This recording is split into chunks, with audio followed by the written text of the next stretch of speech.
ppmeditsmyshots@gmail.com. What? There's 8,000 emails. Oh my god, how am I gonna even choose? There's hundreds of pages. There's...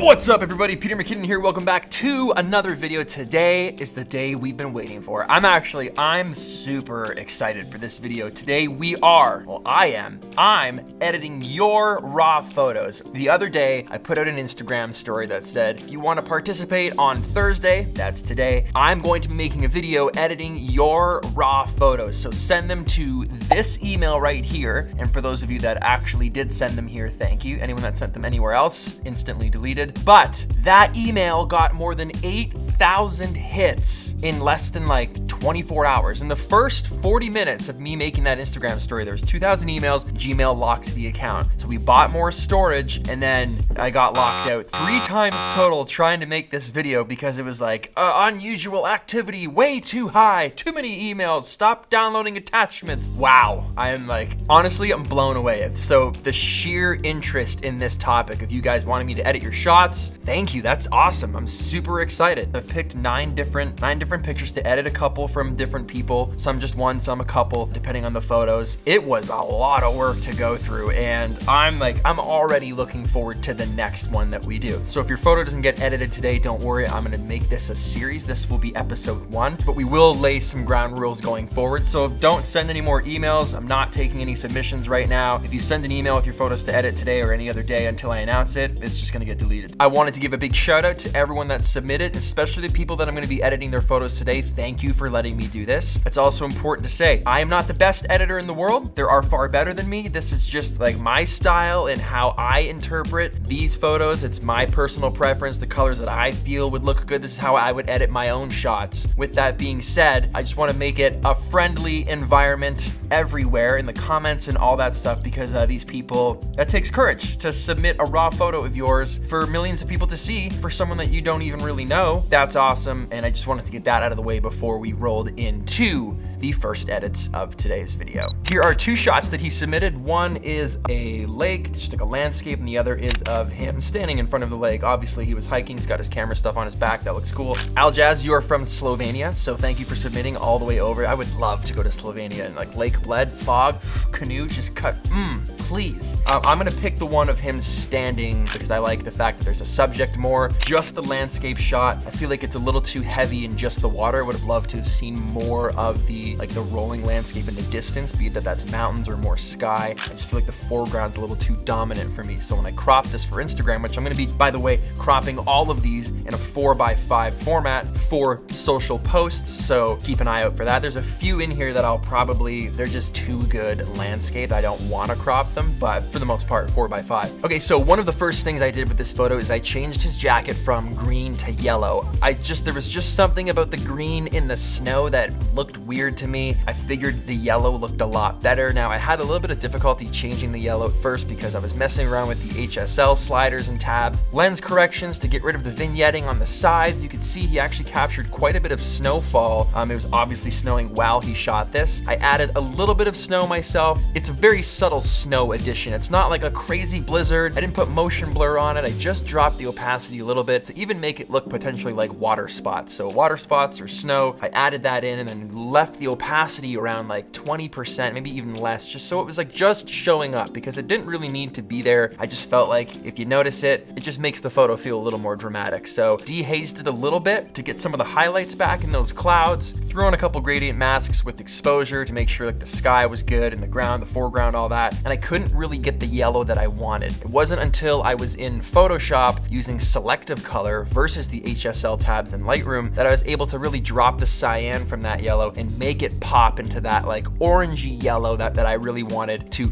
make this subject stand out even more so, in my opinion, in a more pleasing way than the green jacket. I also increased the blue tone in the image to make it feel colder, make it feel a little more Arctic, because he is standing on a snowy rock in front of of what could even be almost a frozen lake surrounded by snowy mountains. It's just got that winter vibe to it. Like, this is the exact type of photo I would take. Had so much fun editing this. I cropped it for Instagram, centering him because he was standing on that rock. I had it with a little more negative space with headroom because I love that. I love like a little small object with a lot of atmosphere. But with this particular photo, because he's standing on this rock, I needed to keep that in there. So this is my edit for you, Al Jazz. Hope you enjoy it. Great photo, amazing location, super jealous, and thank you so much for submitting. All right, Calum Morrison is next on the list. Calum is a British photographer. These photos were taken in the Alps. I chose these photos because I really liked the dog and I liked the landscape. It was kind of like two nice contrasting subjects, and I found that the originals were, especially the dog, were underexposed enough that I could have some fun playing with it, bringing back the shadows and the highlights. I started by always correcting my horizons, making sure it was nice and straight, and then I wanted to see how much detail I could bring back by sliding down the highlights, lifting up the shadows, trying to dial in that exposure so that I could start editing from a place that was a little more, further down the line. I don't want to start adding presets or start messing with color or clarity or any of those things until the exposure is pretty much dialed. Then I can go into the more creative coloring option. I'm going to use my preset Ember here because I feel like that lends itself to the color of the coat of this beautiful little furry four-legged friend here. I applied that preset, and then from that point, because I've always suggested that presets are a great starting point, manipulating from there. The preset Ember looks good for colors, but it was just a little bit too dark. So I was able to adjust that with the shadows and the highlights and the whites. And that preset particularly kills all the blues, but it looked like a really nice summer day. So I brought a little bit of those blues back, but primarily wanted it to be that like teal and orange color on the slightly muted side. Also added a couple masks to this photo, one to brighten up the dog itself, but keep the background exposure the same, and then a second to brighten up the dog's eyeball, but not brighten up the entire photo. I just wanted the eyeball. So I made two of those masks just for exposure, bumped that a little bit, cropped it, center framed, negative space with the headroom like my preference is, and you are left with a photo that looks like this. That's a good looking dog you got there.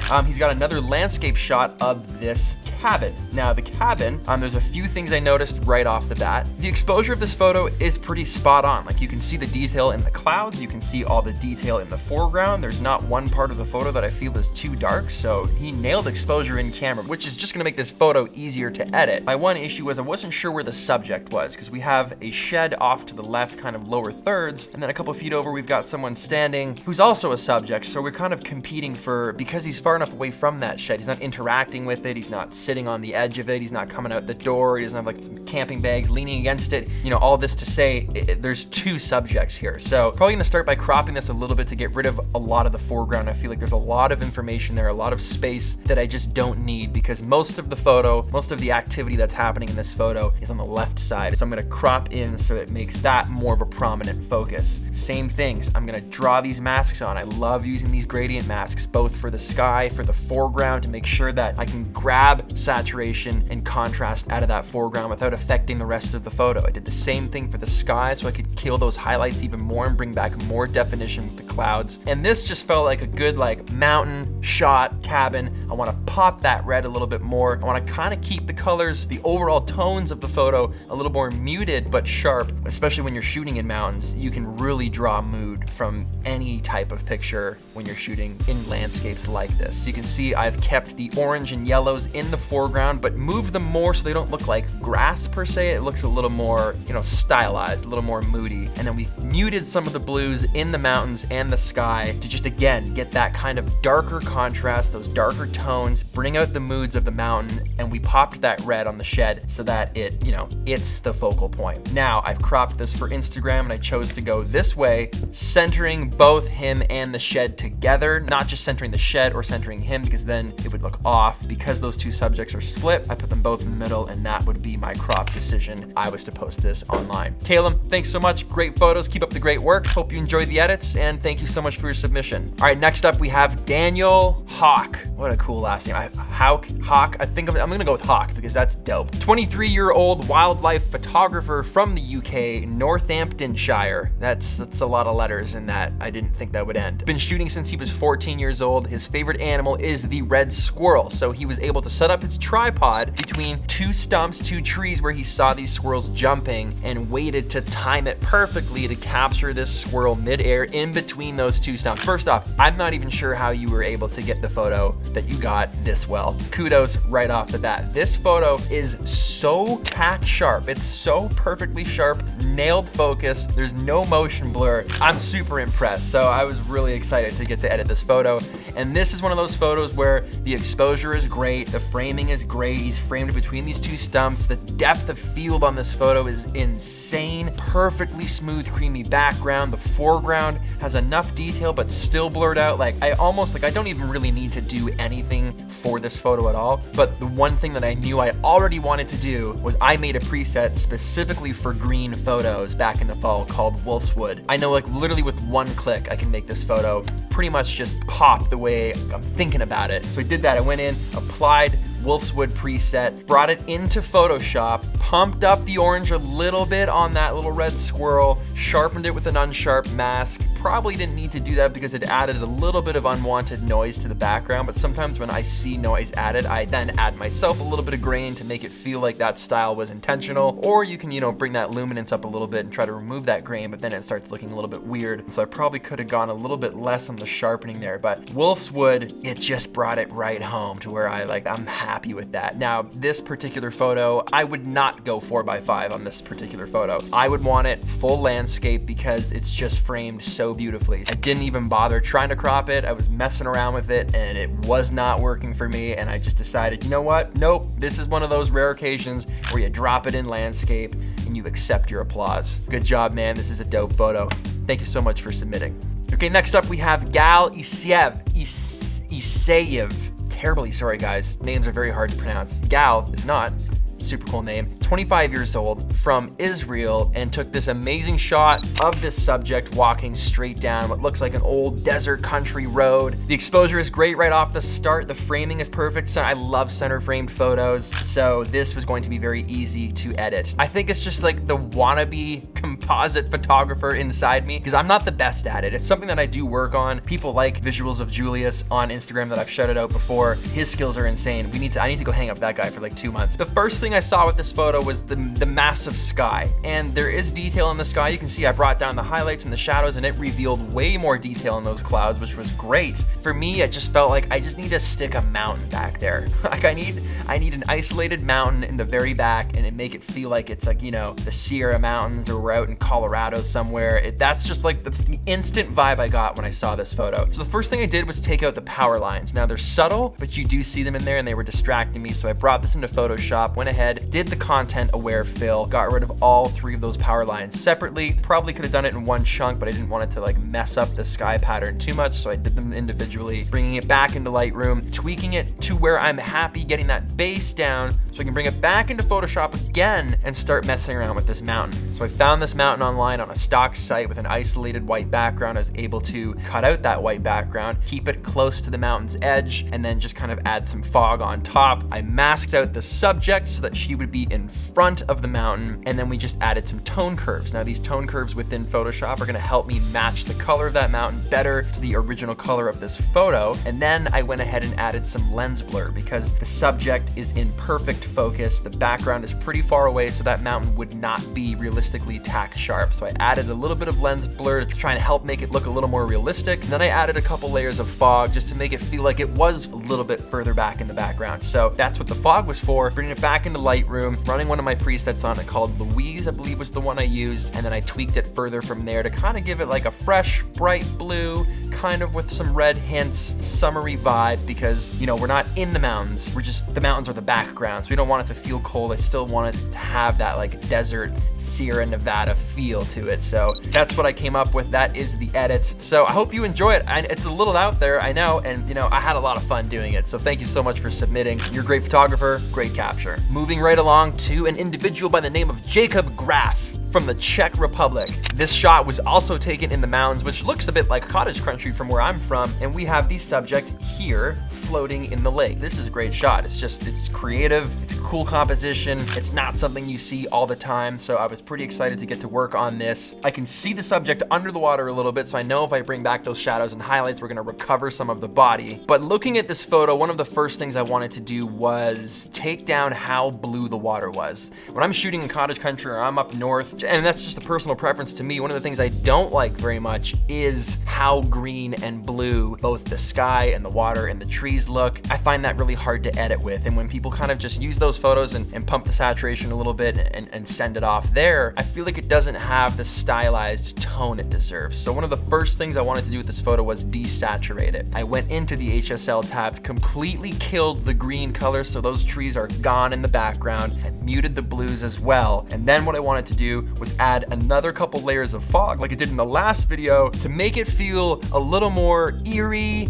kind of creepy, and maybe a little bit like horror-esque, dream state, like all those things encompassed. That was the mindset I had while editing this photo. So playing around with the settings in Lightroom to get that the best I can, lifting the blacks, raising the shadows, bringing back that detail under the surface of the water, getting that fog in there to build those layers to make it feel kind of ominous. And then after I was done doing all those things, I ran a preset to give it my stylized look, which was, I believe, North, which kind of just added a lot more brightness and like white to the photo, which then dialed back, gives me, with a little touch of sharpen, gives me the look that I'm looking for, which is this photo right here. It's quite a difference, but it has that creepy kind of horror ominous vibe that I wanted to go for when I first saw this shot. So obviously it could be taken in any direction. I just feel this is more of like the fine art direction, but I'm really happy with how it came out, and it was a great capture. So thanks so much for submitting your photo. Okay, next up we have a 22-year-old photographer from Montreal, Quebec, who shot this particular capture, this frame, last weekend during a snowstorm. He said he saw this old woman carrying these grocery bags down the middle of the street during a heavy snowstorm, and he just thought like, wow, no one even wants to go outside. It's negative 30 degrees Celsius. That was his premise for this photo, was to show how unique it was. I wanted to add more snow, but it was clearly snowing enough. It looked already dramatic from the raw capture, and just with the feeling that I got from this and this old woman carrying these bags, he gave me a little bit of context. I felt like a black and white photo was the best way to go. So I actually switched Lightroom over to monochrome and adjusted all my settings that way to affect the black and white a little bit better, added some noise, messed around with the shadows and the contrast to get a little more of a vintage look there. And instead of using the dehaze tool, which normally brings back detail and clarity and cuts through the fog, I actually went the opposite way to give it a little more fog and take away a little bit of the detail to make that black and white photo really just give you the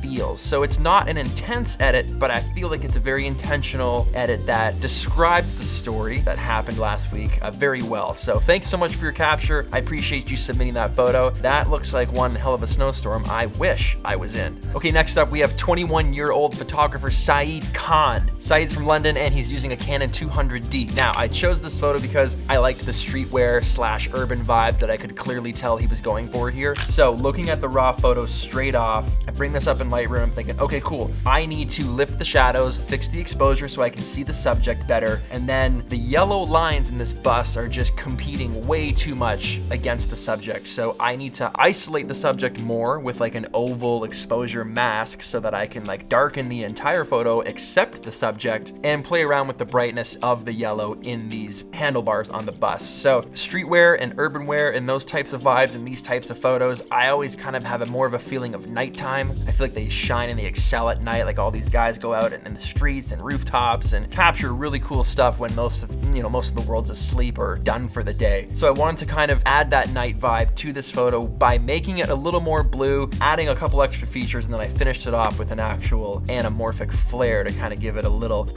pop. Doing all those things, adding some vignette to this photo, making those masks. I did several masks, I did it a few times. I brought it into Photoshop, I messed with the yellow, added that flare, but I dropped the opacity just slightly because I didn't want it to be too obnoxious, too over the top. But this is what I ended up with at the end of it after a couple clone stamps and a couple things here and there. Tweaked it, 4x5 crop. That's where I landed with your photo, man. So I'm super pumped with this. One thing that maybe I would do now looking at it a couple hours later, I would maybe pop the purple in the detail of his jacket slightly just to get a little more color than just the yellow and blue. Overall, I'm pretty happy with how this turned out, and I must say that flare is just, it's tasty. Thanks so much for your photos, really appreciate it, and great job. Next up, we have Shervin, who shot these photos from a drone on the east coast of Italy. Sometimes being able to see a massive landscape really kind of makes you feel like you're immersed inside it. You know, it gives you a sense of scale to maybe how big the people were or how big that item is, in this case, the castle. And it's a great photo. It's a great photo to start. Drone photos are just notoriously a little harder to edit all the time. I don't know why it is. It's just there's something about editing a DJI drone photo that I've always found a little more difficult. But I mean, you've got your layers in this photo. You can see the rolling hills in the back, the mountain peaks. There's detail and definition in the sky and the foreground. It was composed well. It's actually a really, really great shot. The only thing that it's not doing it for me is just how blue the photo is. It just looks a little too blue and summery, and it doesn't have that stylized look that I'm going for when I'm posting my images online. So I think all I'm gonna do is run a preset on this, and I think Ember would make this look really good. So I did that. I ran Ember, lifted the shadows a little bit, cropped it for Instagram, and this was the photo that I ended up with. And I like how muted it is. I moved it over from the center. I didn't want to keep it center framed because we have a little bit of like ruins from the castle as well. So I wanted to include those in that 4x5 frame. And I just like the muted softness of those rolling hills in the background while still being able to see those white caps. I didn't kill the blue saturation entirely. I dropped it to about 10%, so it is there if you look. It's not completely black and white. And now it looks a little more like maybe the sun is setting and that orange glow from the sun is just hitting the side of that castle right before the light vanishes for the day. So that's the decision I made for this photo, and great capture, man. That looks like an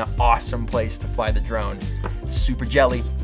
Just gonna put it out there. Thank you so much for your submission. Okay, and we are at the last submission of the day, and it is none other than a buddy of mine, Matt Littlewood, who actually submitted some photos of his from some recent travels. I believe he was in Peru and all over the place, South America, really kind of getting around the globe there, bud. So again, jealous of that, but he gave me 3 really great photos. I found this very interesting because the first thing I thought of when I looked at these photos, here's one of a girl standing on a cliff edge, and here's another one of an incredible looking subject wearing the most colorful, amazing clothing. Like this would be such a great edit. This kind of thing is just, it stands out. Just the infinite looking squares that diminish into the distance with this subject nicely centered with that dark background that makes him pop, and the clothing, it's great. So, and then moving on to the third one, which was this picture of a cheetah, which was great. Super close up of a cheetah's eye. I don't even know I should check the EXIF data on this to see what lens you used to shoot that, because wow, that's close. But these 3 photos, like, I don't even really think they need that much work to be editing. So first off, I started with this guy in this kind of this temple looking situation. What I wanted to do was mute a lot of the colors, bring that vignette down, and I wanted to add some smoke into this. I just feel like smoke would look good and make that subject pop a little bit more. So I could smoke layer over the entire photo with like a screen blending mode, and then just layer mask out my subject to make him really, really clear, which would give me like a really stylized looking photo. So after all those things were done, you can see I killed a lot of the brown in this photo, a lot of like the natural stone looking color. I removed it completely to make it feel a little more like we were inside the cave, not outside trying to see in. I want to make it feel more inclusive. That was a really fun one to edit, Matt. So great capture on that. Really had a good time. Now the cheetah, that's a great photo. Like I don't really need to do anything here besides pump the saturation and brightness of the cheetah's coat itself. I didn't feel like it was orange enough, so I just made it a little more orange, added a bit of clarity, threw an oval mask over his eye to just brighten it up a little bit and add some vibrance to that. And now cropping this to 4x5, there's a lot of dead space on the left side of this photo. The cheetah's body is out of focus. It's not in like our plane of focus. So I just moved that 4x5 frame all the way over and framed the cheetah's eye. So it was just like half his face for this frame, and it feels more intentional. It feels like the photo was shot this way versus having all that detail on the left side that we weren't gonna use. This feels like this was the purpose for this photo. So I'm really happy with how that crop came out. I love how bright the whiskers are just popping off the corner of that photo. Incredible. I would love to know the story of that shot. And then the last one, the mountain peak. Again, we've got a subject standing right on the edge, and that background is just making her pop. It's such a great photo already. There were so many layers of this photo that looked great with sharpness and clarity that like it was almost distracting because you're just looking around it too much. So initially I had like this banging sunset because the pinks were just on fire in this photo and the blues were great. So I ran my Louise preset to kind of like just whitewash the photo a little bit, and then I slowly started bringing those colors back, but I added a couple layers of fog and masking to the top to try to like pull your focus to the subject more so you're not distracted. Center frame that gave her tons of headroom, small people in big places, again, great for a 4x5 frame. I'm really happy with how this one turned out. It feels really dream state. This looks like it was probably taken either like right after golden hour or at like the crack of dawn. So like right when you got up. Again, like the water looks insane. I wish I was standing there. 3 incredible photos. So thank you so much for submitting. And that brings us to a conclusion for all of the photos I'm editing in this first episode of PM Edits My Shots. To everyone that submitted photos, thank you so much. It takes courage to put your work out there, your raw photos out there for everyone to see, and for me to manipulate how I think they look good, which could be completely different from what you think looks good. So for that very reason, thanks so much for letting me do this. It was a lot of fun. Like I said at the beginning, no longer taking submissions for photos, so do not email me photos to edit. When it is time to make the next episode, I will make it very clear. I will make an announcement and I will have a new place for you to send photos to, and we'll do this again, but I'm most definitely gonna do it again because it was so much fun. I hope you enjoyed watching this episode. I hope you learned something, got a little bit of insight into the editing process yet again, and enjoyed watching, seeing other people's work from all over the world. That's one of the coolest parts of this. I mean, these are photographers spanned across the planet, showing us different pockets, different cultures, different styles. And that's what makes this really fun, especially for me, because I get to edit things that I don't normally get to edit. Again, thank you so much. Hit that like button if you like this video, smash it if that's something that you're into, 2019 style. Hit the like button, hit the bell, do all of those things. And folks, I will see you next week. Peace. Thanks for watching. Thanks for sticking around for the bloopers lately. The select few that don't just close. You're still here watching. You, specifically, you're laughing right now. Yeah, I can see? I know, and I appreciate you. Okay, now we're feeling uncomfortable. You're feeling it too. See, now you're laughing again. I know these things. When I smile, you smile. Stop. You smiled again. Okay. I'm actually going to go now. Dramatic pause because you weren't sure if I was actually going to go. Good at this. I'm good at this. I'm actually going. But like I said before, I'm just going over here just to be off frame. See ya.